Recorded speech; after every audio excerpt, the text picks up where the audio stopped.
To access the Education Service Contracting Information Management System, or IMS, log into the PEAC Enterprise Information System by going to the PEAC website. Select Enterprise Information System from the items listed in the quick links. Sign in.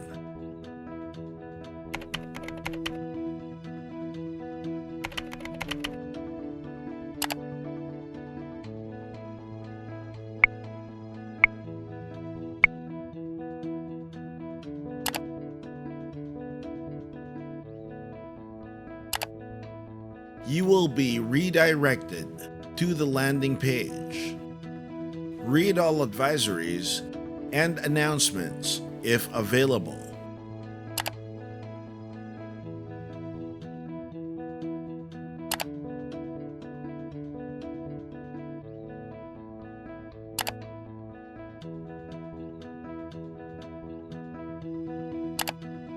Once logged in to the EIS, scroll down through the page and look for quick links on the left sidebar. Then click ESC Information Management System.